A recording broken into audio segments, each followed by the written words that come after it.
అచిన దేవా ఇంతకాలం నీదు కృపలో కాచిన దేవా ఇకను కూడా మాకు తోడు నీడ నీవే కదా ఇకను కూడా మాకు తోడు నీడ నీవే కదా ఇంతకాలం నీదు కృపలో కాచిన దేవా ఎన్ని ఏళ్ళు గడచినా ఎన్ని తరాలు మారినా ఎన్ని ఏళ్ళు గడచినా ఎన్ని తరాలు మారినా మారని వీడని ప్రేమినిదయ్యా నన్ను మార్చిన జీవితం నీకే యేసయ్యా ఏ మారని వీడని ప్రేమినిదయ్యా నన్ను మార్చిన జీవితం నీకే యేసయ్యా ఇంతకాలం నీదు కృపలో కాచిన దేవా ఇంతకాలం నీదు కృపలో కాచిన దేవా నీవు చేసిన మేళ్లను తలంచుకొందును అనుదినం నీవు చేసిన మేళ్లను తలంచుకొందును అనుదినం నా స్తుతి స్తోత్రము నీకే యేసయ్యా వేరుగా మరేమియు చెల్లించాలేనయ్యా నా స్తుతి స్తోత్రము నీకే యేసయ్యా వేరుగా మరేమియు చెల్లించాలేనయ్యా ఇంతకాలం నీదు కృపలో కాచిన దేవా ఇంతకాలం నీదు కృపలో కాచిన దేవా ఇకను కూడా మాకు తోడు నీడ నీవే కదా ఇకను కూడా మాకు తోడు నీడ నీవే కదా ఇంతకాలం నీదు కృపలో కాచిన దేవా హల్లెలూయా దయలో నీని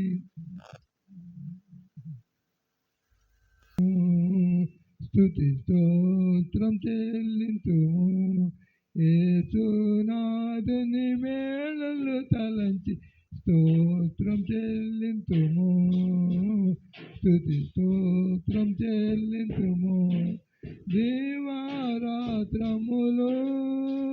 కంటి పాపవలే కాచి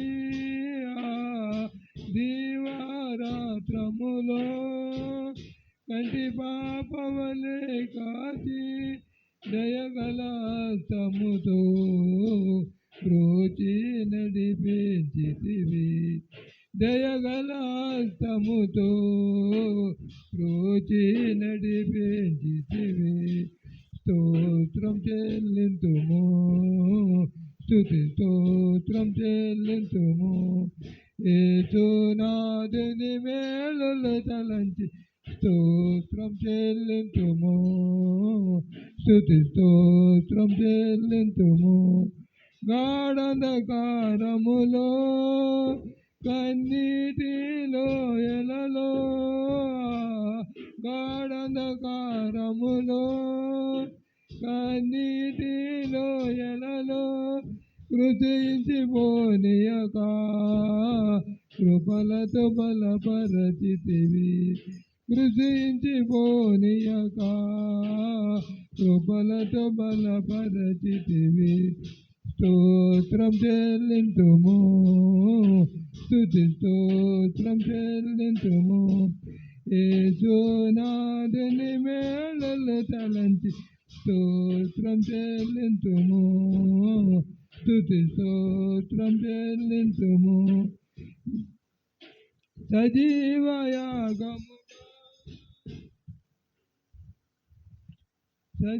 సజీవయాగముగా మా శరీరము సమర్పించి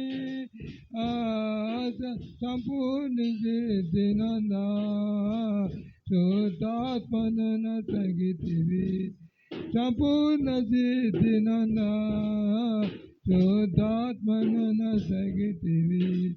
స్తోత్రం చెల్లింతుము, స్తుతి స్తోత్రం చెల్లింతుము. యేసునాథుని మేలులు తలంచి స్తోత్రం చెల్లింతుము. సియోను మార్గములో పలు శోధనలు రాగా, సియోను మార్గములో పలు శోధనలు రాగా, సాతాన్ని జయించుటకు విశ్వాసమునే చితివి. సాతాన్ని జయించుటకు విశ్వాసమునే చితివి. స్తోత్రం చెల్లింతుము, స్తుతి స్తోత్రం చెల్లింతుము. సిలువను మోసుకొని సువార్తను చేపట్టి, ఆ సిలువను మోసుకొని సువార్తను చేపట్టి, యేసుని వెంబడింప ఎంత భాగ్యముని స్థితివి. యేసుని వెంబడింప ఎంత భాగ్యముని స్థితివి. స్తోత్రం చెల్లింతుము, స్తుతి స్తోత్రం చెల్లింతుము. పాడెదా హల్లెలూయా, మరణాంత హల్లెలూయా. పాడెదా హల్లెలూయా, మరణాంత హల్లెలూయా. సదా పాడెదా హల్లెలూయా, ప్రభు యేసుకే హల్లెలూయా. సదా పాడెదా హల్లెలూయా, ప్రభు యేసుకే హల్లెలూయా. స్తోత్రం చెల్లింతుము, స్తుతి స్తోత్రం చెల్లింతుము. యేసునాథుని స్తోత్రం మేలులు తలంచి స్తోత్రం చెల్లింతుము, స్తుతి స్తోత్రం చెల్లింతుము. హల్లెలూయా. హల్లెలూయా, హల్లెలూయా, హల్లెలూయా, హల్లెలూయా, హల్లెలూయా, హల్లెలూయా, హల్లెలూయా, హల్లెలూయా, హల్లెలూయా, హల్లెలూయా, హల్లెలూయా.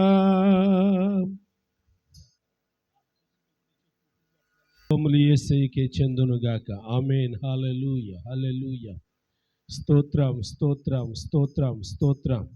ప్రభునందు మిక్కిలి ప్రియమైనటువంటి దేవుని బిడ్డలారా, గనుడైన దేవాది దేవుని నామమునకు మహిమ ఘనత ప్రభావములు తెలియచేస్తూ, ఈ రాత్రి ఆలస్యములో మరొక పర్యాయము కృపాసనమునొద్దకు ప్రవేశించి దయగలిగినటువంటి యేసునాథుని మాటలు వినడానికి ఆయన మనకు చూపినటువంటి కృపను బట్టి నేను ప్రభుని స్తుతిస్తూ, చేరుకుడి వచ్చిన సంఘానికి వందనాలు తెలియచేస్తూ, దేవుని యొక్క గ్రంథములో నుండి కొన్ని మాటలు మనం నేర్చుకుందాము.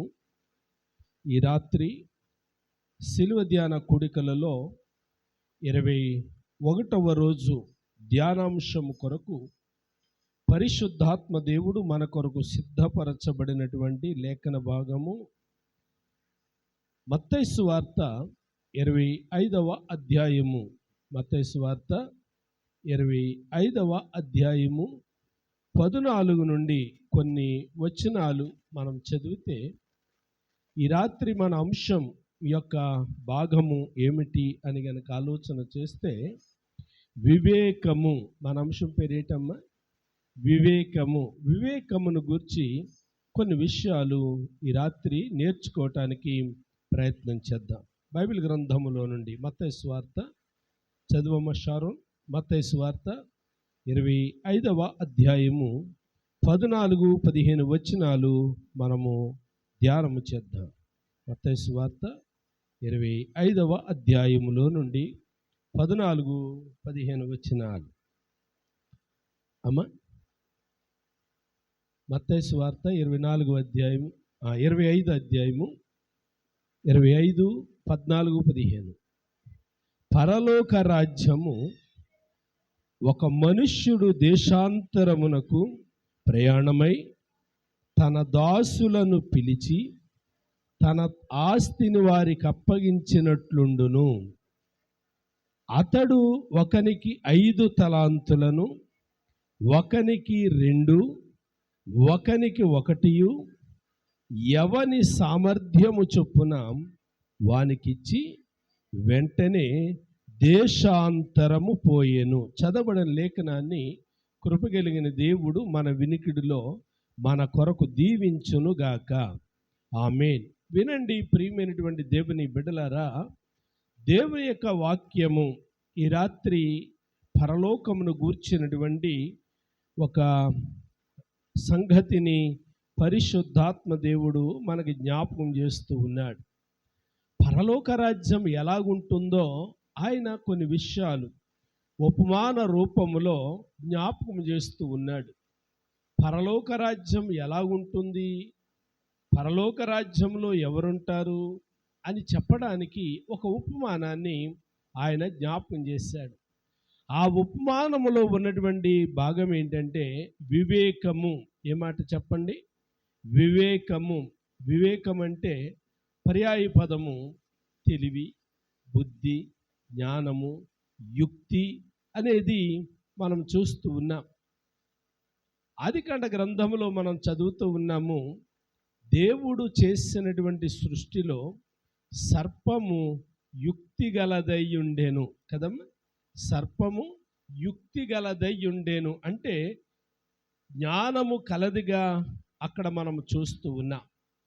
అయితే యేసు ప్రభువారు చెప్పినటువంటి ఈ ఉపమానములో ఒక యజమాని ఉన్నాడు.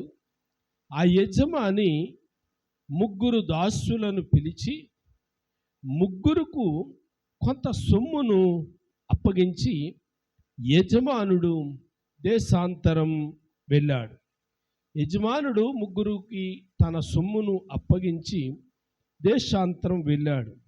ఎలా అప్పగించాడు అని గనక ఆలోచన చేస్తే వాని సామర్థ్యము చొప్పున సొమ్మును అప్పగించాడు. ఎవరికి ఎంత అప్పగించవచ్చో, ఎవరికి ఎంత సొమ్ము అప్పగిస్తే న్యాయము చేస్తాడో ఆ రీతిగా ఆ సొమ్మును వారికి అప్పగించినటువంటి ఆ పరిస్థితులను కృపగలిగిన దేవుడు మనకి జ్ఞాపకం చేస్తున్నాడు ఈ ఉపమానంలో. అంత మాత్రమే కాదు, కొంతకాలమైన తర్వాత ఆ మనుష్యుడు లేక ఆ యజమానుడు తిరిగి వచ్చినప్పుడు తన సొమ్మును గూర్చి 3 దాసులను కూడా పిలిచి లెక్క అడగడము ఈ భాగములో మనం చదువుతూ ఉన్నాం. అయితే ఈ భాగములో 2 మనుష్యులు ఎలాగున్నారు అని అంటే మత్తయి సువార్త 25 అధ్యాయము 19 నుంచి మనం చదివితే 2 దాసులు వివేకముగా ప్రవర్తించి యజమానుని యొక్క మన్ననలు పొందుకున్నారు అనే సంగతిని మనం చూస్తూ ఉన్నాం. 2 దాసులు వివేకముగా ప్రవర్తించారు. ఎలాగమ్మా? వివేకముగా, జ్ఞానము కలిగి ప్రవర్తించి, బుద్ధి కలిగి ప్రవర్తించి యజమానుడు అప్పగించినటువంటి సొమ్మును ఎలాగూ ఉపయోగించాలో, అది ఎవరి దగ్గర పెట్టాలో, యజమానునికి లేకపోతే ఆ యొక్క మనుష్యునికి ఆ డబ్బు ద్వారా ఎలాంటి న్యాయము చేకూర్చాలో అలాంటి వివేకము కలిగి వారు పనిచేశారు. యజమానుడు అప్పగించినటువంటి ఆ యొక్క డబ్బు విషయంలో వివేకముగా ప్రవర్తించి దేవుని యొక్క సన్నిధిలో దేవుని యొక్క మన్నలను పొందారు అనే మాట ఇక్కడ మనం చదువుతూ ఉన్నాం. అదే అధ్యాయంలో 25 అధ్యాయంలో 26వ వచనం నుండి చదివితే వివేకము లేని దాసుని గురించి కూడా మనం చదువుతాం. అంటే 3లో 2 యజమానుని యొక్క మన్ననలు పొందారు. 3వాడు ఎలాంటివాడు అని అంటే వివేకము లేనివాడు అనే మాట మనం చదువుతూ ఉన్నాం. వివేకము లేనటువంటి వాడు యజమాని సొమ్మును ఎవరికి ఉపయోగపడకుండా చేసినటువంటి సందర్భాన్ని ఇక్కడ మనము చూస్తూ ఉన్నాం. కాబట్టి యజమాని యొక్క కోపానికి కూడా గురి కావలసి వచ్చింది అనే సంగతిని ఇక్కడ మనము జ్ఞాపకం చేసుకుంటూ ఉన్నాం. అసలు ఈ మనిషి ఎవరు? ఈ ఉపమానాన్ని పరిశుద్ధాత్మ దేవుడు ఎలా చెప్పాలనుకుంటున్నారు అని గనక ఆలోచన చేస్తే, ఈ మనిషి ఎవరు అని అంటే, ఈ ఉపమానంలో ఉన్నటువంటి మనిషి లేక యజమానుడు ఎవరు అని అంటే యేసు ప్రభువారు. దేవునికి స్తోత్రం కలిగిన గాక. ఈ ఉపమానంలో ఉన్నటువంటి మనిషి లేక యజమానుడు ఎవరమ్మా? యేసు ప్రభువారు.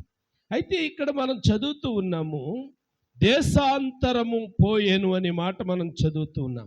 అంటే దేశాంతరము పోయేను అనే మాటకి అర్థం ఏంటంటే, 2000 సంవత్సరాల కిందట ఆయన మన కొరకు వచ్చారు. 3.5 సంవత్సరాలు సువార్తను ప్రకటించారు. శిలువ ప్రయాణములో తన ప్రాణాన్ని పెట్టారు.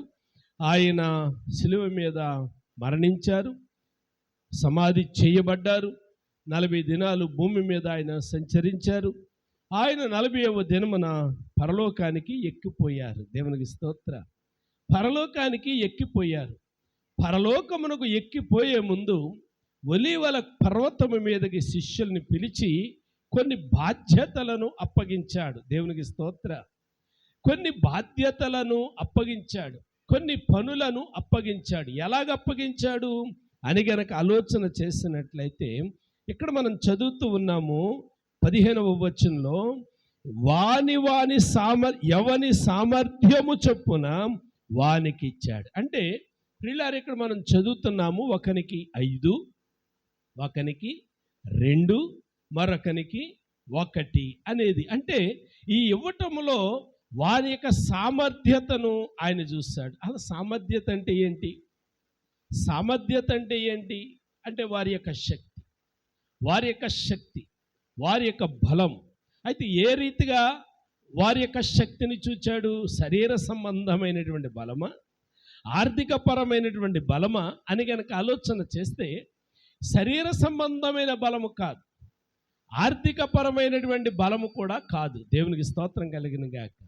మరి ఏ బలము అని కనుక ఆలోచన చేసినట్లయితే, ఒకసారి రోమీయులకు రాసిన పత్రిక, అపోస్తలుడైనటువంటి పౌలు ద్వారా వ్రాయబడినటువంటి పత్రికలలో ఒకటి రోమీయులకు రాసినటువంటి పత్రిక 12వ అధ్యాయము, రోమీయులకు రాసినటువంటి పత్రిక 12వ అధ్యాయము 3వ వచనములో ఇలాగ వ్రాయబడి ఉంది, తను తాను ఎంచుకొనదగిన దానికంటే ఎక్కువగా ఎంచుకొనక దేవుడు ఒక్కొక్కనికి విభజించి ఇచ్చిన పరిమాణ ప్రకారము, ఉంటున్నారా ప్రియమైనటువంటి దేవుని బిడ్డలారా? ఆయన ఏం చేశాడు అని అంటే, ఒక్కొక్కరికి పంచిపెట్టి ఇచ్చాడు. ఎలాగిచ్చాడు? విశ్వాస పరిమాణమును బట్టి. దేవునికి స్తోత్ర. విశ్వాస పరిమాణమును బట్టి అనగా వానికి ఉన్నటువంటి విశ్వాసమును బట్టి ఆయన ఇచ్చినటువంటి వరములను మనం చూస్తూ ఉన్నాం. ఇక్కడ 5 తలాంతులు, 2 తలాంతులు, 1 తలాంతు అని అంటే, ప్రియులారా, ఇక్కడ ఆత్మీయమైనటువంటి కోణములో గనక మనం చూస్తే అభిషేకం, 5 ఇంతల అభిషేకం, 2 ఇంతల అభిషేకం అనేది కూడా మనం జ్ఞాపకం చేసుకోవచ్చు. ఇక్కడ మనం చూస్తే విశ్వాస పరిమాణమును బట్టి ఆయన ఏం చేశాడు అని అంటే, ప్రియులారా, విభజించి ఇచ్చాడు. ఎలా విభజించి ఇచ్చాడు అని గనక ఆలోచన చేస్తే 5వ వచనంలో చూడమ్మా, 4వ వచనంలో, ఒక శరీరములో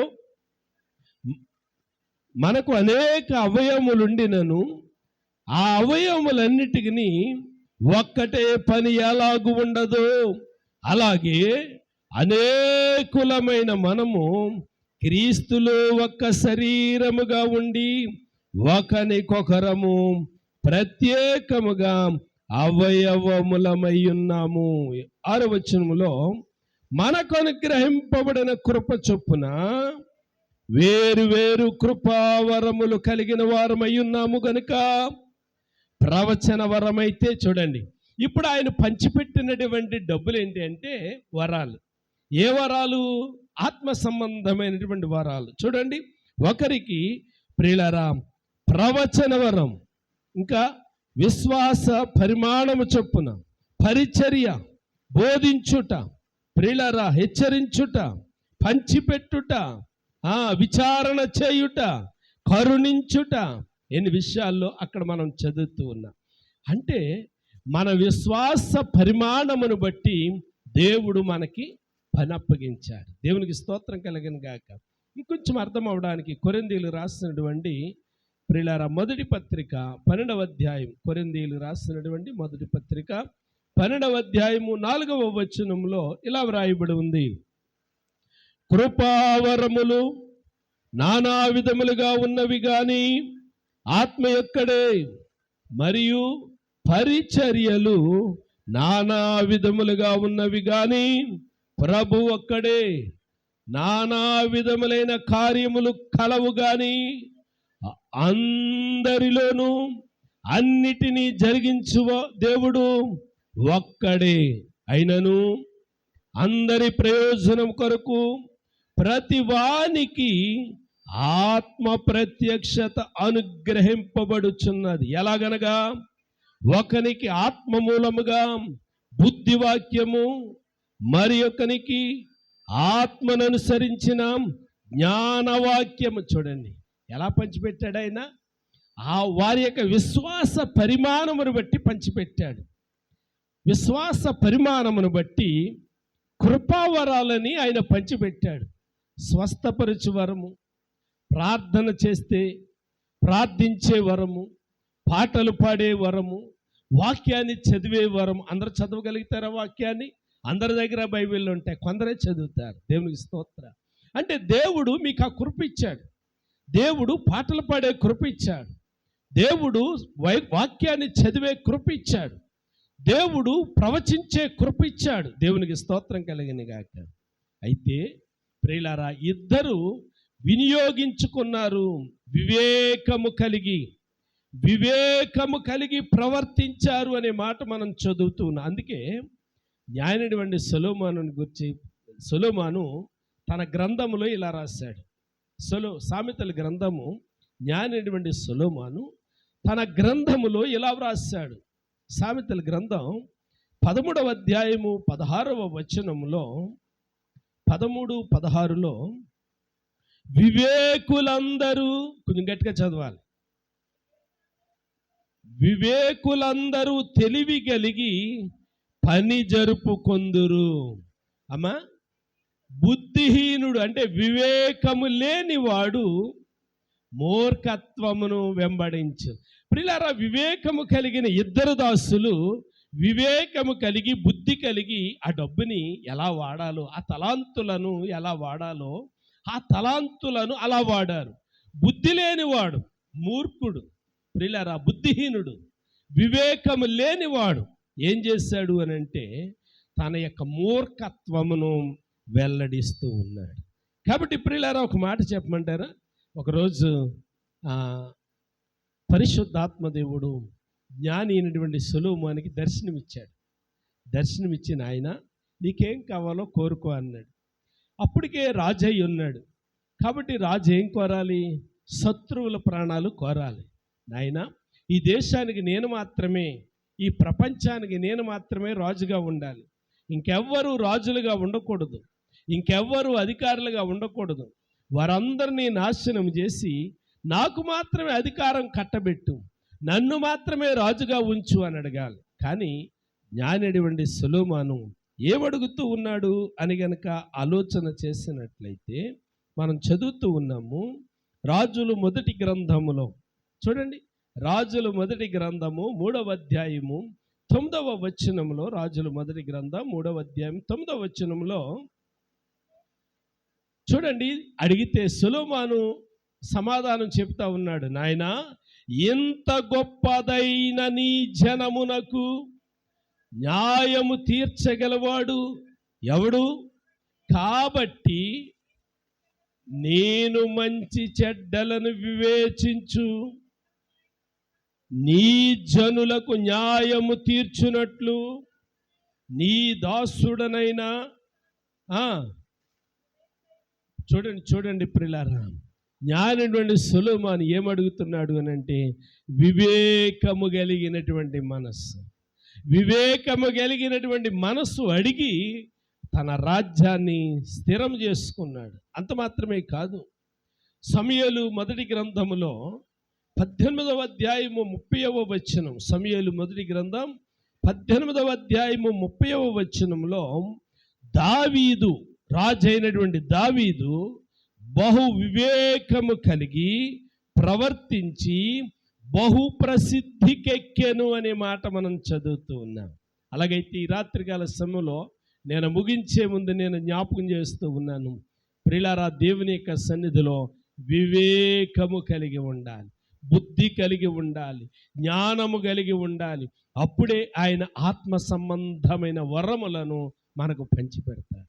అప్పుడే ఆత్మ సంబంధమైన ఆశీర్వాదములను మనకు పంచిపెడతాడు. మన దేహ దారుఢ్యాన్ని బట్టి పంచడం, ప్రియులారా, దేహ దారుఢ్యాన్ని బట్టి పంచడం. ప్రియులారా, జ్ఞాని భక్తుడైనటువంటి రాజు అయినటువంటి దావీదును ఎన్నుకోకముందు, దావీదు కంటే ముందు అతని అన్నదమ్ములను చూచినప్పుడు అతని తండ్రి యెష్షయి అనుకున్నాడు, వీడినే నా దేవుడు కోరుకున్నాడు అనుకున్నాడు. కానీ దేవుడు అన్నాడు, వీనిని నేను కోరుకోలేదు. దేవునికి స్తోత్రం. వీనిని నేను కోరుకోలేదు అన్నాడు. మరి ఎవరిని కోరుకున్నాడు అని అంటే, ప్రియులారా, బహు వివేకము కలిగి ప్రవర్తించిన దావీదును దేవుడు కోరుకున్నాడు. తన వివేకము, ప్రియులారా, ఇశ్రాయేలు మీద సుస్థిరముగా రాజ్య పరిపాలన చేయడానికి దేవుడు సహాయం చేశారు. దేవునికి స్తోత్రం. కాబట్టి నేను ముగిస్తూ జ్ఞాపకం చేస్తున్నాను, వివేకము కలిగిన దాసులు యజమాని మన్ననలు పొందారు. వివేకము లేని దాసుడు తిరస్కరించబడ్డాడు. ఏ గుంపులో ఉంటావు నువ్వు? ఏ గుంపులో ఉంటావు? వివేకము పొందిన గుంపులోనా, తిరస్కరించబడిన గుంపులోనా? తల వంచండి, కన్నులు మూయండి, ప్రార్థన చేద్దాం. అందరూ కూడా తల వంచండి. అందరూ కూడా తల వంచి కన్నులు మూస్తే చిన్న ప్రార్థన చేద్దాం. స్తోత్రం, స్తోత్రం, స్తోత్రం, స్తోత్రం. పరిశుద్ధుడైన మా తండ్రి, గనుడైన మా ప్రభువానికి స్తోత్రాలు. ఈ రాత్రి మీరు మాతో వివేకమును గురించి మాట్లాడారు. జ్ఞానైనటువంటి సొలొమోను వివేకము కలిగి నీ ప్రజలకు న్యాయము తీర్చాడు. రాజు అయినటువంటి దావీదు వివేకము కలిగి ప్రసిద్ధికెక్కాడు. వివేకము లేక జనులు నశించిపోతూ ఉన్నారు. వివేకము లేక బుద్ధిహీనులు మూర్ఖత్వాన్ని వెల్లడిపరుస్తూ ఉన్నారు. అయ్యా, ఈ రాత్రి మీరు మాకు జ్ఞాపకం చేశారు. నువ్వు ఆత్మీయ వరాలను పంచిపెట్టినప్పుడు దేహ దారుఢ్యాన్ని చూసేవాడవు కాదు, వాని యొక్క పరిస్థితులను చూచేవాడవు కాదు, వానికున్న విశ్వాస ప్రమాణమును బట్టి వరములను పంచిపెట్టేవాడవు అని మేము నేర్చుకున్నాం. మాకున్నటువంటి విశ్వాస ప్రమాణములో ముందుకు సాగడానికి కృప చేయండి. యేసు నామమున అడుగుచున్నాను తండ్రి, ఆమేన్, ఆమేన్.